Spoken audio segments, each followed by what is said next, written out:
आदाब, नमस्कार। The red mic में आपका स्वागत है। मैं हूं Saurabh Shukla. India's got latent विवाद पर सुप्रीम कोर्ट की तरफ से रणबीर इलाहाबादिया को राहत मिल गई है। साथ ही इस सुनवाई के दौरान एक इशारा हुआ है, डिजिटल कंटेंट के रेगुलराइजेशन करने का इशारा। हो सकता है आने वाले समय में यूट्यूब समेत कई डिजिटल प्लेटफॉर्म्स पर पोस्ट किए जाने वाला कंटेंट रेगुलराइज किया जाए। रेगुलराइज मतलब सरकार ज्यादा कंट्रोल ले ले, सरकार का दखल ज्यादा हो जाए, जिसके बाद क्रिएटर्स को तय मानकों के तहत अपना कंटेंट पेश करने के लिए बाध्य किया जाएगा। हालांकि पिछले साल लोकसभा चुनाव से पहले सरकार इस पर एक बिल लाई थी, लेकिन विरोध के चलते इस पर बात नहीं बनी। मीडिया रिपोर्ट्स के मुताबिक 3 मार्च को सुप्रीम कोर्ट ने रणबीर इलाहाबादिया का इंडियाज गॉट लेटेंट शो में दिए विवादित बयान पर सुनवाई की थी और सुनवाई चल रही थी। इस दौरान जस्टिस सूर्यकांत मामले की सुनवाई कर रहे थे और कोर्ट ने रणबीर इलाहाबादिया पर शूटिंग करने पर रोक को भी हटा दिया है। यानी अब से रणबीर अपने दी रणबीर शो की शूटिंग फिर से शुरू कर सकते हैं। हालांकि कोर्ट ने इस दौरान उन्हें निर्देश देते हुए कहा कि रणबीर को इस बात की जिम्मेदारी लेनी होगी कि उनके शो के कंटेंट में मर्यादाओं का खास ख्याल रखा जाएगा, ताकि हर उम्र के लोग उनका शो देख पाएं। रणवीर ने कोर्ट में अपना शो पब्लिश करने की परमिशन मांगी थी। उन्होंने कहा था कि उनके यहां 280 लोग काम करते हैं, ये उनकी रोजी रोटी से जुड़ा मामला है। इस दौरान कोर्ट ने रणबीर इलाहाबादिया को उनके दी रणवीर शो में इंडियाज गॉट लेटेंट से सीधे तौर पर या इनडायरेक्टली जुड़े किसी भी तरह के कंटेंट को प्रोड्यूस और एयर करने पर रोक लगा दी है। कोर्ट का कहना है कि इससे सुनवाई पर असर पड़ सकता है। साथ ही अब एक और बहुत महत्वपूर्ण बात है जो इस पर हम चर्चा करना चाहते हैं और हम बात करना चाहते हैं आम लोगों से भी। पहले रणबीर इलाहाबादिया का मामला है और इसी के जरिए गाइडलाइंस तय करने की कोशिश है। इसी के जरिए कोशिश है कि कंट्रोल किया जाए यूट्यूब पर, इंस्टा पर, फेसबुक पर, ट्विटर पर आप क्या लिख सकते हैं, क्योंकि सोशल मीडिया पे तो स्वतंत्र हैं, लोग अपनी बात लिखते हैं क्रिकेटर्स के बारे में, सेलिब्रिटीज के बारे में, नेताओं के बारे में। लेकिन अगर ये ब्रॉडकास्ट बिल आ गया, ये ब्रॉडकास्ट बिल तो अभी नहीं आ रहा है, लेकिन ऐसा गाइडलाइन सरकार लेकर के आ गई सोशल मीडिया के लिए, यूट्यूब के लिए, इंस्टा पे, तो शायद लोग ये भी कहें और ये भी होगा कि जो आपकी अभिव्यक्ति की स्वतंत्रता है उसका भी हनन हो, ये भी चर्चा हो रही है। कोर्ट ने सुनवाई के दौरान रणबीर इलाहाबादिया की विदेश जाने की परमिशन मांगने वाली याचिका पर भी सुनवाई की। इसके लिए कोर्ट ने मामले की जांच कर रहे अधिकारी को इलाहाबादिया के साथ कोऑर्डिनेट कर पूछताछ के लिए तारीख तय करने के लिए भी कहा है। दरअसल रणबीर ने कोर्ट में एक याचिका दायर करते हुए विदेश जाने की परमिशन मांगी थी। उनका कहना है कि विदेश में उन्हें कुछ इवेंट्स में शामिल होना है, जिस पर कोर्ट ने कहा कि वो जांच में सहयोग करें और जब पूछताछ के लिए उनकी जरूरत खत्म हो जाएगी उसके बाद वो बाहर जा सकते हैं देश के। साथ ही सुनवाई के दौरान कोर्ट ने डिजिटल कंटेंट पर मानक तय करने को लेकर भी बात कही है। केंद्र सरकार को निर्देश देते हुए कोर्ट ने कहा कि केंद्र डिजिटल कंटेंट के लिए गाइडलाइंस बनाने से पहले सामाजिक नैतिकता और अभिव्यक्ति की आजादी के बारे में जरूर सोच ले। ये तो गई कोर्ट के निर्देशों की बात, लेकिन सुनवाई के दौरान जस्टिस सूर्यकांत की कही और भी कई बातें हैं जिनकी चर्चा हो रही है। हिंदुस्तान टाइम्स की रिपोर्ट के मुताबिक सुनवाई के दौरान उन्होंने कहा कि ये युवा सोचते हैं कि हम लोग आउटडेटेड है, लेकिन हमें पता है कि उनसे डील कैसे करना है। कोर्ट को हल्के में मत लें। जस्टिस ने यह बात मामले के एक आरोपी जिन्होंने कनाडा जाकर केस के बारे में बात की थी उनके संदर्भ में कही। इंडियन एक्सप्रेस की रिपोर्ट के मुताबिक समय रैना शो पर हुए विवाद के बाद कनाडा गए थे, जहां उन्होंने अपनी स्टैंड अप कॉमेडी की परफॉर्म की थी। इस दौरान उन्होंने एक जोक क्रैक करते हुए कहा था कि थैंक यू, टिकट खरीदकर आपने मेरी लीगल फीस निकाल दी। इस दौरान 18 फरवरी को सुनवाई के दौरान कोर्ट ने रणबीर इलाहाबादिया के बयान को अभद्र करार देते हुए कहा था कि रणबीर की सोच बहुत गंदी है, जिससे समाज को शर्मसार होना पड़ा है। वहीं इससे पहले रणवीर इलाहाबादिया महाराष्ट्र साइबर सेल के अधिकारियों के सामने पेश हुए थे, जहां उन्होंने अपनी गलती मांगकर माफी भी मांगी थी। मामले का बैकग्राउंड भी जान लेते हैं। कुछ वक्त पहले रणवीर इलाहाबादिया ने यूट्यूबर और कॉमेडियन समय रैना के शो इंडियाज गॉट टैलेंट में पेरेंट्स को लेकर के आपत्तिजनक टिप्पणी की थी, जिसके बाद उन्हें काफी विरोध झेलना पड़ा था। इंटरनेट से लेकर के टीवी मीडिया सब उनके विरोध में आ गए थे। यहां तक इसे लेकर महाराष्ट्र के मुख्यमंत्री देवेंद्र फडणवीस ने भी मीडिया से बात करते हुए इसे आपत्तिजनक कहा था और कार्रवाई की बात भी कही थी। पॉडकास्ट पर वो टेलीकास्ट हो रहा है पूरे सोशल मीडिया पे, which is very offensive actually on social media. देखिए, मुझे भी इसकी जानकारी मिली है, मैंने अभी तक उसको फर्स्ट हैंड देखा नहीं है, लेकिन बहुत भद्दे तरीके से कुछ चीजों को कहा गया है, प्रेजेंट किया गया है, ऐसा मुझे भी पता चला है, जो बिल्कुल गलत है। फ्रीडम ऑफ स्पीच सभी को है, लेकिन हमारी फ्रीडम वहाँ समाप्त हो जाती है जब हम किसी और के फ्रीडम पर इंक्रोच करते हैं, और इस प्रकार का इंक्रोचमेंट ठीक नहीं है।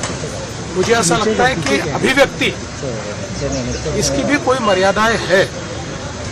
हमारे समाज में हमने अश्लीलता के भी कुछ नियम तैयार किए हैं, अगर उनको कोई पार करता है तो बहुत गलत बात है।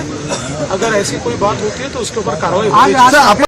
मुख्यमंत्री देवेंद्र फडणवीस महाराष्ट्र सरकार ने जो कहा वो सुनाया। हालांकि इस दौरान गाज सिर्फ रणवीर इलाहाबादिया पर ही नहीं गिरी थी।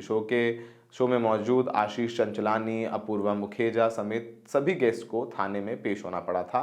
बाद में शो के सभी एपिसोड्स को यूट्यूब से हटा दिया गया था। मामला वायरल होने के बाद रणवीर ने भी एक्स अकाउंट पर एक वीडियो पोस्ट करते हुए बयान पर शर्मिंदगी जाहिर की थी और माफी मांगी थी। साथ ही समय रैना ने भी एक पोस्ट करते हुए कहा था कि वो मामले की जांच में अपना सहयोग करने के लिए राजी हैं। ये सब सारी बातें हो रही हैं, लेकिन जब ये कमेंट आया इंडियाज गॉट टैलेंट शो में, रणवीर इलाहाबादिया ने माता पिता और सेक्स को लेकर के कुछ ऐसी टिप्पणी की जिसको हम कह भी नहीं सकते हैं, उसके बाद मामला बढ़ गया। आपको पता ही है, जैसे हमने बताया कि पहले ये ब्रॉडकास्ट बिल लेकर के आ रहे थे, जिसका विरोध हुआ, प्रेस कॉन्फ्रेंसेज हुई प्रेस क्लब में, कुछ प्रेस कॉन्फ्रेंसेज में हम लोग भी मौजूद थे। फिर सरकार इसे वापस ले लिया सरकार ने।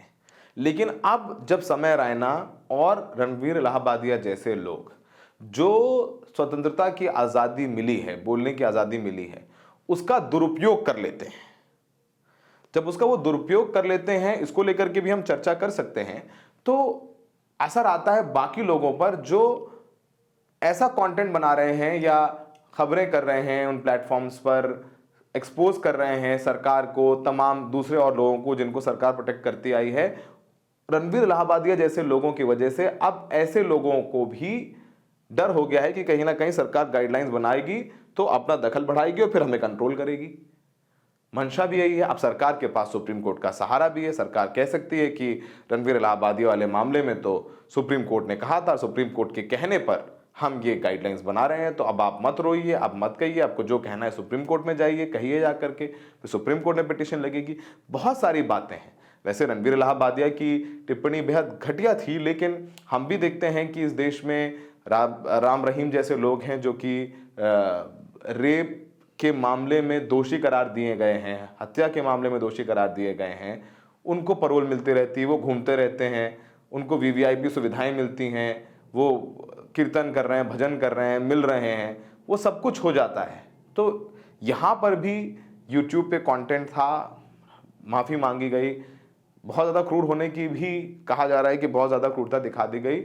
लेकिन जिस तरीके से सुप्रीम कोर्ट के जो तमाम बयान है, सुप्रीम कोर्ट जिस तरीके से सरकार को कह रहा है गाइडलाइंस बनाइए, तो सरकार गाइडलाइन बनाएगी तो सरकार जाहिर सी बात है कि कोई सरकार नहीं चाहेगी कि उसके तमाम चीज़ें जो हो सकता है कि ठीक ना हो, उनको एक्सपोज कर रहे लोगों को भी कंट्रोल कर लिया जाए।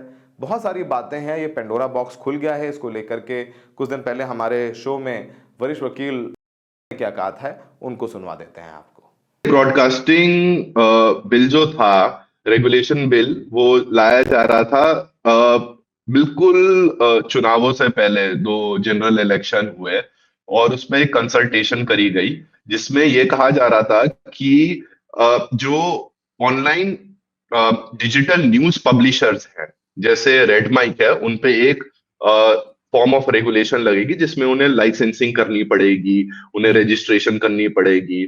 और दूसरा था जो इंडिविजुअल क्रिएटर्स भी हैं, जैसे रणवीर अलाबादिया है, समय रैना है, उन्हें भी जाके गवर्नमेंट के साथ रजिस्टर करना पड़ेगा, कोई भी जो ऑनलाइन क्यूरेटेड कंटेंट डालता है। और इससे डायरेक्ट पावर बन जाती है ministry of information and broadcasting की, जिसे एक लाइसेंसिंग पावर बोलते हैं। जैसे अगर आप कोई टेलीविजन चैनल अगर खोले, आज की डेट पे आपको जाके एक रजिस्ट्रेशन करनी पड़ती है जिसमें अपलिंकिंग डाउनलिंकिंग लाइसेंस होती है, उसमें कंडीशंस होती हैं, पर उससे खतरा ये होता है कि सरकार ये भी फिर चुन सकती है किसको लाइसेंस मिले और किसको नहीं मिले। और हम ये देख चुके हैं, जैसे कुछ ब्रॉडकास्टर थे, जैसे एक बहुत बहुत वेल नोन केस है मीडिया वन केस, जिसके अंदर सरकार ने उनको उनकी रजिस्ट्रेशन, उनकी लाइसेंस को रिन्यू नहीं किया था, बोला था सिक्योरिटी कंडीशंस के लिए हम नहीं कर रहे, और वो सिक्योरिटी कंडीशंस उनको बताई भी नहीं क्या थी, उन्हें सुप्रीम कोर्ट तक जाना पड़ा और फिर उनका लाइसेंस मिला। सरकार को बोला गया कि उनको बताइए कि आप उनको लाइसेंस क्यों नहीं दे रहे। तो मेरे हिसाब से ये एक pick and choose power create करेगी, एक आर्बिट्रेरी पावर क्रिएट करेगी, क्योंकि सरकार के पास इतना मतलब वो नहीं है, एपरेटस नहीं है, इतनी कैपेसिटी नहीं है, स्टेट कैपेसिटी नहीं है कि वो हर यूट्यूब चैनल को जाके बंद कर दे। वो देखेगी कि कौन लोग उसके हित में नहीं बोल रहे, फिर उनको लाइसेंस नहीं देगी और लाइसेंस की ऐसी कंडीशंस डालेगी कि ये जो न्यू मीडिया स्टार्टअप्स है, जैसे रेड माइक है, दूसरे भी है, बहुत सारे हैं जो यूट्यूब पे आ गए, उनसे ये किया नहीं जाए। तो बिल्कुल चुनाव से पहले किया गया था, उस पर पब्लिक कंसल्टेशन करी गई थी, और बिल्कुल चुनाव के बाद मिनिस्ट्री ऑफ इंफॉर्मेशन ब्रॉडकास्टिंग ने एक नया वर्जन इसका प्राइवेटली स्टेक होल्डर्स को दिया था, 14-16 लोगों को दिया था, वाटरमार्क कॉपी थी, कॉन्फिडेंशियल थी, और वो लीक हो गई। लीक होने के बाद काफी बवाल बच गया, लोगों ने यूट्यूब पे शोज बनाए इसके बारे में, बोला सरकार हमें एक पिंजरे में बंद करना चाह रही है, वो यूट्यूब के लिए एक सेंसर बोर्ड बनाना चाह रही है, और इसके वजह से सरकार ने ये प्रस्ताव आगे नहीं बढ़ाया। पर ministry of information and broadcasting ने प्रस्ताव वापस भी नहीं लिया। उसकी लास्ट अपडेट ये थी कि सरकार ने बोला था हम इस पे और कंसल्टेशंस करेंगे और फिर हम इस पे एक डिसीजन लेंगे, हम इस पे एक नतीजा पे पहुंचेंगे। तो वो नतीजा अभी तक कोई डिसीजन आया नहीं।